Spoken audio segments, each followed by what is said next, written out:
précise insiste toujours avec Frédéric Bérard. Mais Fred, c'est jour de sondage. On aime ça. Arrête donc. André, t'aimes ça? Ben oui, c'est le fun, les sondages. C'est le fun. Et là, allez pas nous prêter des intentions qu'on est content de voir la craque des grains. La craque dégringolée.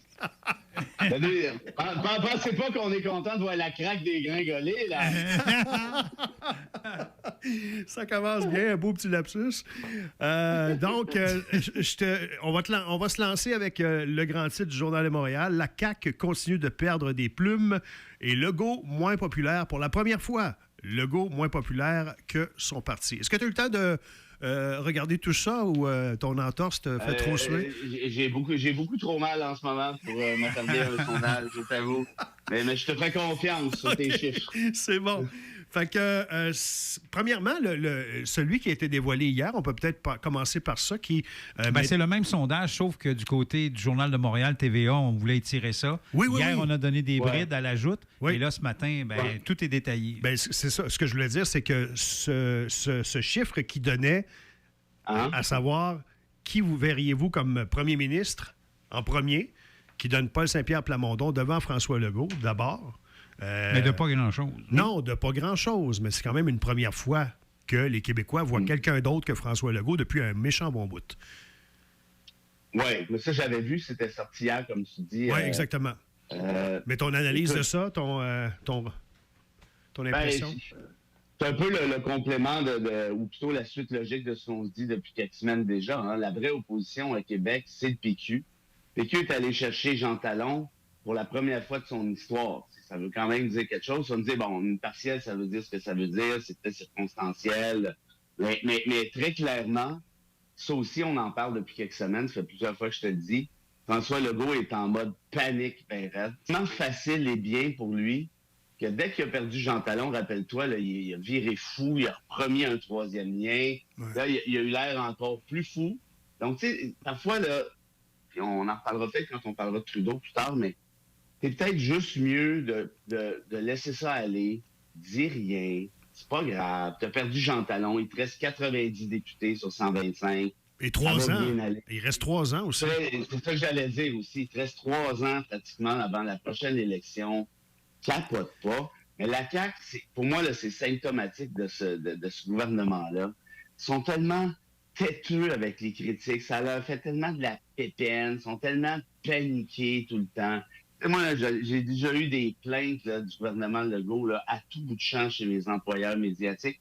Ils se sont même déjà plaints au métro que je faisais des vidéos avec Georges pour rire d'eux autres. Imagine-toi.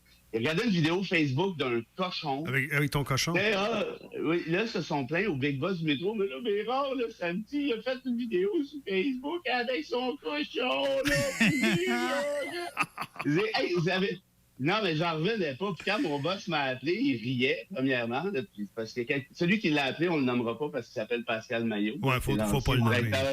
Non, c'est l'ancien directeur des coms de Legault. Fait que là, il m'appelle, là, évidemment, on rit. J'ai dit, non, ils n'ont pas un Québec à gérer, eux autres, au lieu de regarder des vidéos de cochons sur Facebook. Et là, tu l'as vu, c'est ultra symptomatique parce qu'ils perdent Jean Talon. La panique, pendant une semaine, là, le gars, là, c'est de ma faute. Je me suis éloigné de vous autres. Là, il fait semblant d'écrire une lettre. Puis, c'est grave, la panique totale. Puis, mea culpa. Puis, moi, m'ouvrir les veines. Veux-tu avoir l'air d'un homme d'État? Et là, ce qui est en train d'arriver, là, mark my word, là, c'est exactement ça. C'est que Plamondon, puis moi, j'ai beaucoup de réserves sur le Plamondon avant qu'il aille en politique. Tu nous l'as déjà dit. Ouais. On en reparlera dans le détail éventuellement, là, parce que moi, quand les gens disent c'est un homme sincère de conviction depuis toujours, là, tu sais, lâchez-moi les baskets. Là. Mais ce qu'on voit présentement, ce qui dégage présentement et ce qu'on voit... C'est ça que j'allais dire. Là, il est cohérent. Dis-moi, c'est la souveraineté, c'est le jour 1, c'est un référendum, c'est le budget de l'an 1, c'est comme ça que ça va marcher.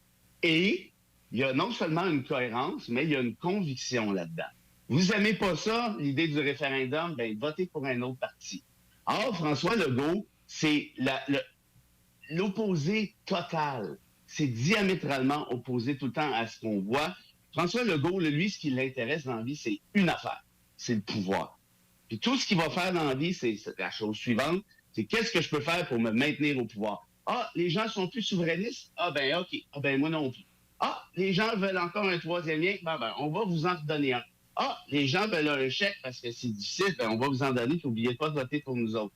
C'est quoi les convictions de la CAQ? Je te demandais, définis-moi la CAQ. Tu serais probablement incapable de me dire, tu dirais, ah ben, c'est François Legault, la CAQ. OK, ouais, mais François Legault, là, la réalité, c'est qu'il pense rien. Il s'en fiche. Il n'y a pas de vision. Si les Québécois disaient demain matin d'un sondage Journal de Montréal, on aimerait ça manger du carton, ben, François Legault nous en livrerait chez nous. Vous êtes bon appétit. OK. Mais est-ce que le fait de faire ce sondage-là pendant qu'il y a une grogne assez généralisée, bon, il y a des gens qui sont... Des négociations. Oui, exactement. Il y a beaucoup d'insatisfaction dans la population au niveau notamment des employés non, mais ça joue probablement. Oui, j'imagine, mais en même temps, tu vas accorder 30 d'augmentation à tes députés. Tu ne respectes pas ta promesse de déchirer l'entente d'1 milliard avec les médecins spécialistes. Tu grailles tous les petits amis qui sont dans ma chaîne étatique. Tu parles de faire une usine à batterie de X milliards. Tu repromets un troisième lien à 10 milliards. On comptabilise les chèques pour prochaine élection, on parle de 8 milliards. Et là, il y a des préposés aux bénéficiaires, des profs, des infirmières et autres. C'est-à-dire, est-ce qu'on pourrait avoir un petit rattrapage sur le coût de la vie? Parce que là, on a perdu notre pouvoir d'achat. Le gars, il dit, on n'a plus une scène. Fait que ça se peut. Tu vois rien de positif jusqu'à maintenant du bilan de la CAQ? Non. OK. Une question? Non. Les chiffres. Attends une minute. C'est parce qu'il y en a qui vont dire, oui, mais il est proche du monde, il écoute. Mais ça, là, c'est une qualité puis c'est un défaut en même temps. Parce que si tu fais de la politique pour faire plaisir au monde tout le temps, ça veut dire quoi? Ça veut dire que tu vas faire plaisir à la majorité dans dans un moment très précis. Ouais. Or, les humeurs de la majorité peuvent changer, premièrement. Puis deuxièmement, faire plaisir à la majorité, là, c'est pas un programme politique, ça. Parce que la majorité, là, elle peut vouloir s'intéresser à X, elle peut vouloir s'intéresser à Y, puis parfois, peut-être que ça prend une leader politique qui dit, là, c'est pas ça qu'il faut faire. Par exemple, il faut réinvestir dans les écoles parce qu'ils sont en train de tomber en ruine. La majorité ne le voit peut-être pas. La majorité, peut-être qu'elle s'en fiche à la limite. Mais ça peut être quand même une priorité d'État. Et c'est pour ça que moi, je m'ennuie, je suis encore nostalgique de ça, des hommes d'État qu'on avait à l'époque. Tu penses-tu que Parizeau, là, il regardait le sondage aux 5 minutes, là, puis se demandait, pour aller chercher le comté de Saint-Glinglin, sur la Côte-Nord, là, j'aurais besoin de promettre tel cossin. Oui, il jouait la game politique, en quelque sorte. Évidemment, tu peux pas t'en extraire totalement. Mais Parizeau, il arrivait avec un programme. Il arrivait avec la caisse de dépôt, il faut faire ci. Avec dans les écoles, il faut faire telle affaire. Puis il le faisait. Pas des affaires de moi, je veux faire plaisir au monde. La maison des aînés là, de la CAQ, là, ça, c'était pour faire plaisir justement aux aînés, voter pour nous autres. Ce qui n'est pas en soi méprisable, mais c'est un projet qui est tout croche. Ça coûte pas loin d'1 million la chambre. As-tu idée? 1 million la chambre. Parce que c'est organisé en sans-dessin. Il n'y a pas de personnel. Voilà. C'est toujours ça. Moi, honnêtement, je te le dis, il y a bien des raisons de détester le gouvernement Couillard. Il y avait encore plus de raisons de détester le gouvernement Charest. Le gouvernement de la CAQ, il y a ceci de méprisable, c'est que c'est un gouvernement de cynique. Ce que j'entends par cynique, c'est quoi du cynisme? C'est de dire, ça va marcher le 500$, le monde va voter pour nous autres, tu vas voir. Ça, là, pour moi, là, c'est méprisable. Tu vois, la semaine passée, quand ça s'est mis à brasser, là, qu'est-ce qu'ils ont décidé de faire? Ils ont décidé d'écœurer McGill. On va faire le coup, là, on va donner des claques en arrière de la tête aux Anglais. Ça marche à chaque fois. Ouais. Mais le problème, c'est qu'à un moment donné, les gens finissent par s'écœurer de ça. Et moi, je te l'ai souvent dit, le jour où la CAQ va planter, là, regarde bien ça dégringoler dans l'escalier, ça va être une méchante débat. Un peu à la gouvernement conservateur de Kim Campbell à l'époque en 85.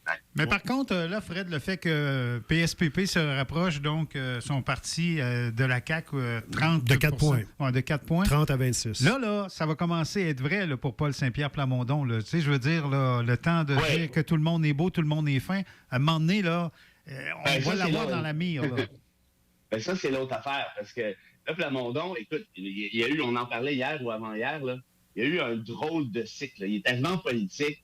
Il a ramassé le job de chef du PQ parce qu'il n'y a personne qui en voulait, là, ni plus ni moins. Le PQ était enterré jusqu'aux oreilles à grands coups de pelle. Ça a pris un vol de dépliant dans Camille Lorrain. Pouf! Il s'est ramassé comme 3e député. Il a sauvé son parti. il y a eu, on s'entend bien, une bonne campagne. Et là, depuis ce temps-là, lui, Bérubé-Arsenault monopolise l'Assemblée nationale à coup de 3 députés, maintenant 4 avec Paradis. Ils sont rendus, on parle d'eux, c'est positif, c'est le fun, le serment au roi, machin. Mais là, comme tu dis, le nouveau test, le vrai test, arrive là. Là, premièrement, la gang à Legault, inquiète-toi pas qu'ils vont lancer des roches assez solides parce que c'est leur ancienne gang. La CAQ, c'est à peu près tous des anciens péquistes qui ont déserté, qui, comme par hasard, là, ils sont plus souverainistes depuis qu'il y avait des jobs à la CAQ. Et là, c'est toute une ancienne gang qui en savent des affaires sur Plamondon, là. Tu sais, Plamondon, en 2015, avait écrit dans son livre « Orphelin politique » que les souverainistes étaient des schizophrènes, là. Ah, puis 3 mois après, Péladeau s'en va, je vais devenir chef du PQ, moi. On est loin de ça. Ah oui, mais c'était pas des schizophrènes, là, 3 mois. Ouais, mais là, ça a changé. Ah, OK, ouais. En d'autres termes, inquiète-toi pas que Legault et sa gang, notamment Gobeil et compagnie, vont se mettre à administrer une paire de claques. Et là, Plamondon va trouver que ça rentre au poste solide, surtout que l'option souverainiste, je pense que tu référais à ça un peu, André, tu me diras, mais c'est sympathique dans le sens où quand ça reste très, très, très théorique, un budget de l'an 1, OK, une monnaie québécoise, l'armée, machin, tout est beau, c'est parfait. Quand c'est loin de se faire. Là, oui, mais là, mettons, là, c'est demain l'élection, puis on sait que si tu votes PQ, il y a un référendum 3 mois plus tard. À ta minute, tu as besoin d'être préparé là, parce que la game va très, très, très clairement changer. C'est ça qui s'en vient. Mais en même temps, si Plamondon est sincère, et là, je suis en train de me demander peut-être qu'il l'est devenu, et qu'il est réellement souverainiste, puis il décide de ne pas reculer là-dessus, ben moi, je vais élever mon chapeau, parce que ça nous en prend des politiciens comme ça. C'est-à-dire, regarde, là, à un moment donné, là, c'est assez la guidonnerie, puis essayer de faire plaisir à un puis à l'autre. Fais de la politique parce que tu as des convictions. Va défendre tes convictions, et après ça, ben, tu regarderas les résultats. Si tu gagnes, tant mieux. Si tu perds, sais-tu quoi? C'est pas grave du tout parce que tu as fait avancer des convictions. C'est quand même pas mal mieux que de promettre n'importe quoi et une chose et son contraire à un puis à l'autre. Alors, la CAQ est à 30 % le PQ à 26 Québec solidaire et les libéraux à 15 Du côté fédéral aussi, on a tenter le pouls des gens. Le Bloc est à 30 au Québec, bien sûr. Les libéraux, 27 et Poilievre et les conservateurs, 22. Mais en terminant, Fred, peu importe le parti et les allégeances, présentement, là, on sent que les gens, ce qu'ils veulent, c'est sortir la tête de l'eau avec le coût de la vie actuellement qui est complètement insensé. Les gens veulent de l'aide, là. Oui, mais on parlait de... Mais ça, tu vois... Ça, malheureusement, je trouve que c'est occulté. T'sais, on a parlé combien de temps depuis cet été des drag queens, les toilettes mixtes, les transsexuels, les identités de genre. Penses-tu vraiment que c'est un vrai sujet, ça?